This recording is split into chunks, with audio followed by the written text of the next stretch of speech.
because of lack of communication in the home between the parents and the child.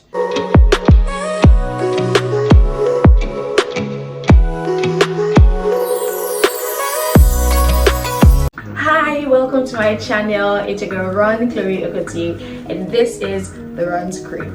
Okay, please, if this is your first time watching my video, if this is your first time clicking on my video, thank you for doing that. I really do appreciate you. But please do not forget to click on the subscribe button. It's down there below, and also the notification bell, it's close to it as well. So click on the notification bell so you'll be notified when I post new videos. Okay, to my old subscribers, of course, I cannot forget my old subscribers, my VIP guys.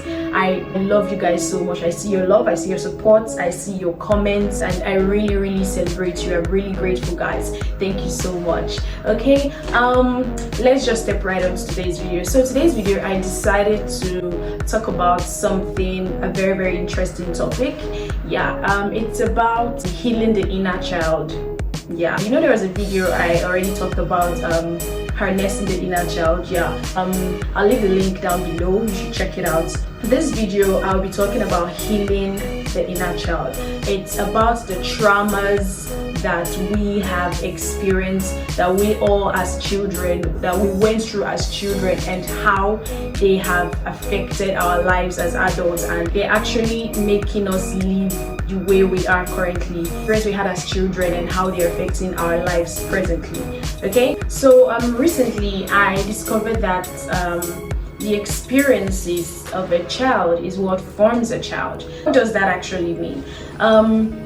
If a child grows up in a home, in an abusive home, where the parents, there's no love in the family, there's no love in the home, the parents are always fighting, the dad is always hitting the mom is always hitting the dad, horses flying up in the air in the house, the parents are not at home to give attention to that child. What happened to that child? The child goes out, tries to get that love, tries to get that attention from the outside world, and through that process you see the child actually goes astray to learn so many things, that you see that when the child grows up, the child starts acting in that manner, and you're like, what is wrong with this person? No, it's not what's wrong with that person, it's what actually happens to that person. Another example is when a child is in a home where the parents are always screaming at the child, always bringing the child down with words, always cursing the child, always screaming, beating the child will grow up seeing the world as dark. The child will see the world as there's no love in the world. The child sometimes can even grow up with low self-esteem because a child did not get words from the parents, from people he expects to get words from, to actually lift the child up. So instead of the child getting love, attention, motivating words from the parents, the child gets the opposite, gets words that bring the child down, gets words that actually make the child feel bad of themselves, gets words that make this child withdrawn. It reminds me of a video I saw on Facebook some time ago, where these two fathers, Father A and Father B, they met at a parking lot, and Father A came to, it was a school parking lot, Father A came to school to pick his daughter, and when they were there, they were just exchanging pleasantry, and Father A's daughter comes in and he kisses her, hugs her, even gives her flowers, and opens the door for the girl. And you could see and feel the whole love between the father and the daughter.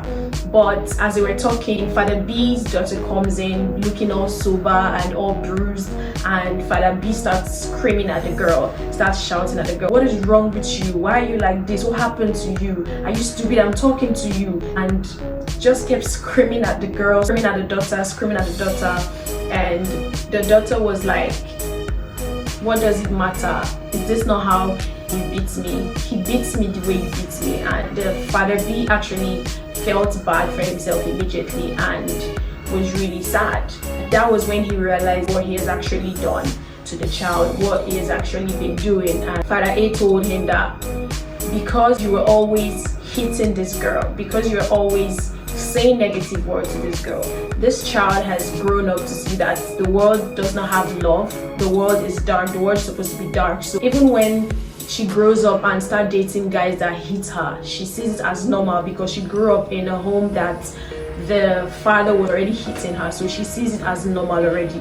But you see Father A's daughter, that girl grew up to see that the world's supposed to be filled with love, and she's going to see that the way her dad treats her, that is how people are supposed to treat her, and that is how she's supposed to treat people. Now you see the difference between Father A and Father B. And also, you do not ask what is wrong with a child. Instead, you ask what actually happened to that child. Now you see, for example, in a home where let's say in a home where the father and the mother, like I said before, they're not in talking to them, they're always fighting, there is no love in the home. Or you see the child finds out something about either one of the parents that is actually traumatizing, or you see the child that maybe loses one of the parents or both of the parents, and the child does not have the attention, because you see children actually need attention to actually survive. Yeah, let me use that word. They need attention to survive. So a child that does not have attention, does not get attention, does not get love, and you see that child will start looking for other means to get that love, to get that attention. You start seeing the child doing all sort of things that are not right. You start hearing people asking, what is wrong with that child? No, it's not what's wrong with that child, it's what happened to that child, because it is the trauma, the thing that has happened to that child is what has turned that child into the person that child has grown up into. I used to know of somebody that as children who were growing up, the guy lost his dad, and he was very, very, very close to his father.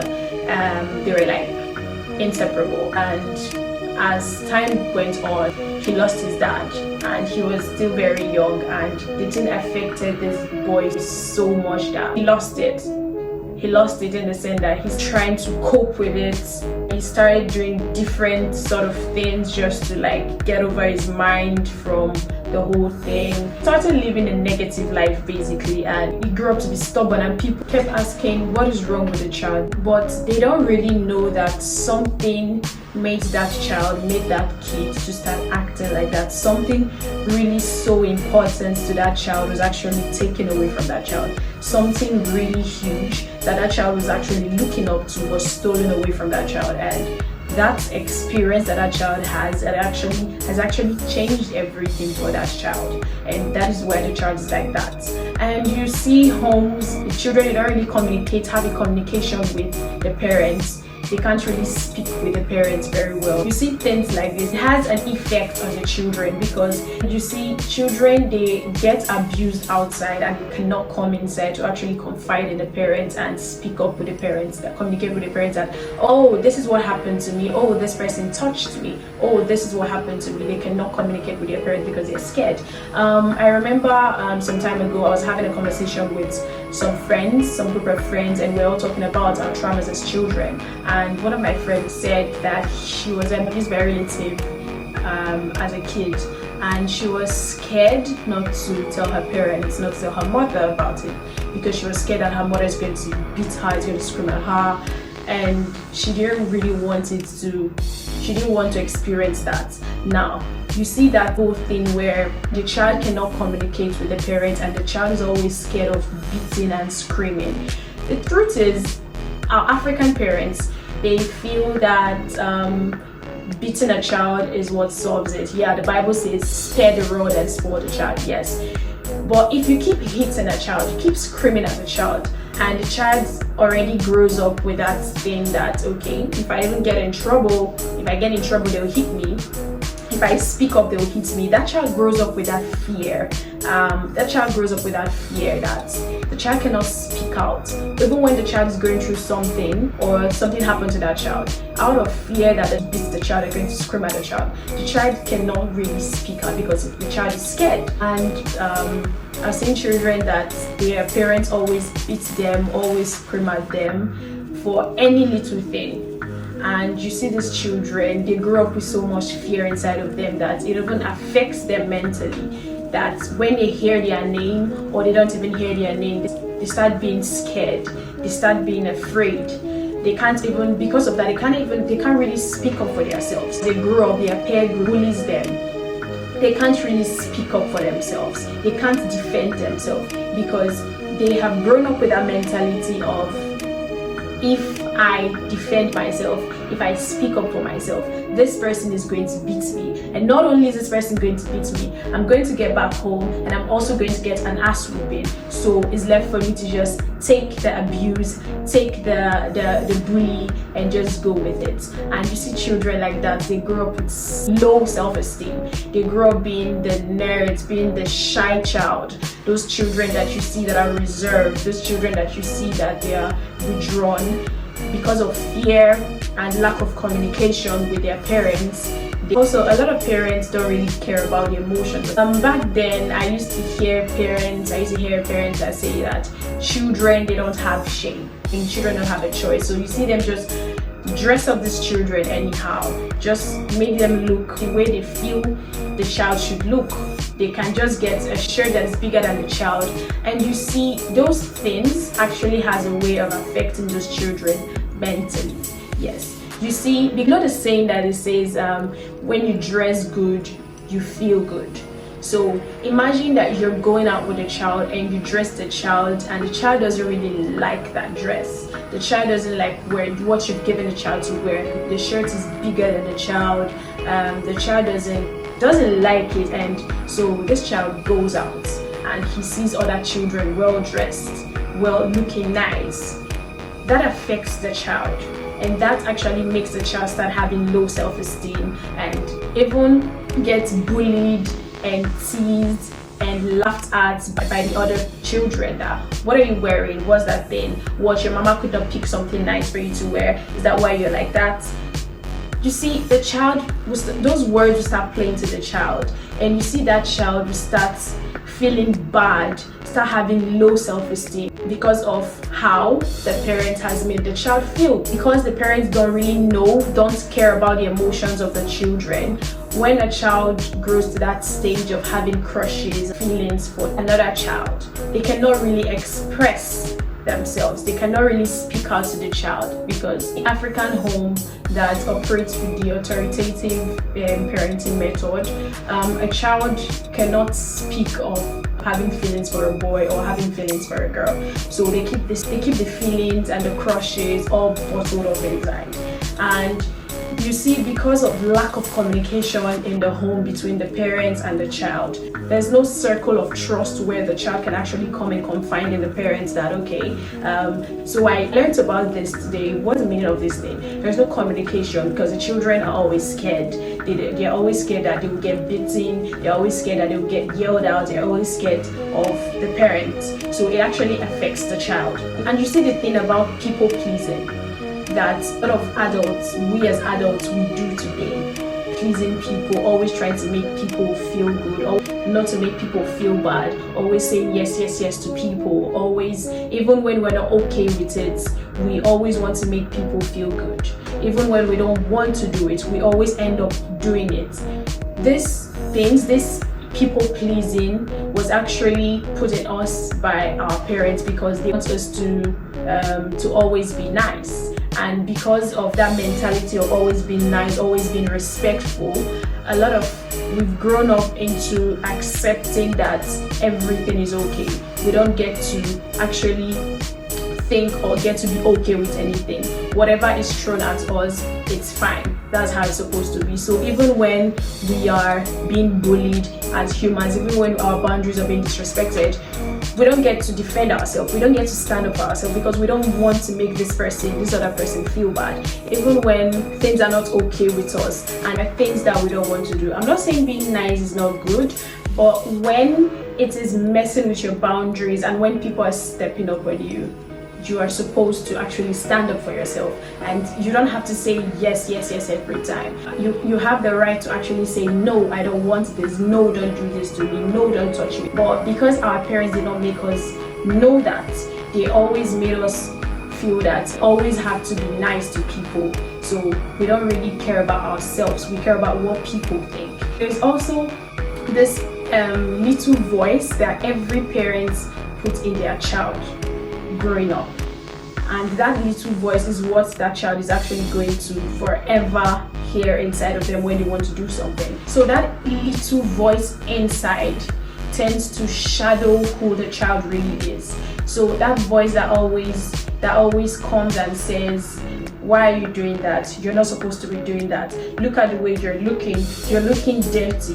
You need to always be clean. You need to always be doing this. That voice keeps playing in the head of that child, and the child grows up not being able to express who they really are, or not being able to be who they really are. And recently, a lot of people have grown up to discover what is called shadow work, where you actually have to go back and harness your inner child. You have to go back and figure out what was that inner voice inside that kept caging the child and kept shadowing who the child really was and kept shrinking who the child really is. And another thing is, because of the experiences that children have had, the traumas that children have had and how it has affected them, a lot of people in the world, they are yearning for love, they are screaming for love, they actually want to be loved, but they're doing it in the way they think that's how they're going to get it. They are doing it in the negative way, and so we actually really need to start loving ourselves. We actually need to spread the love. We actually need to love the person, because a lot of people, they're actually asking for love in the wrong way and they don't know it, but it's actually what they feel. So you see those people that are actually being tough, being hard, being strong and all tough, they're actually very soft. They actually need love. Yeah, they don't really show it, but they actually need to be loved. So please, and please, that's gonna be the end of my video. I hope you learned one or two things, and I hope now you know that you need to start loving and giving love, because a lot of people are hurt, a lot of people need healing, and they cannot do it by themselves. So we need to love people, we need to spread the love. Okay, if you've not clicked on the subscribe button, what are you waiting for? Please, I know you love the video and I know you want to see more of my videos, so please click on the subscribe button and the notification bell as well. And please like the video, share it to your friends and your family, because a lot of people need to learn from this video. A lot of people need to know that there is nothing actually wrong with a child, but something has actually happened to the child. Okay, so please, I almost forgot, please don't forget to follow me on my other social media pages, on Instagram, on TikTok and on Twitter. Yes, I post really nice stuff there, so please go support your girl and go like my videos. Okay, so that will be the end of my video today. I can't wait to see you in my next video. Bye.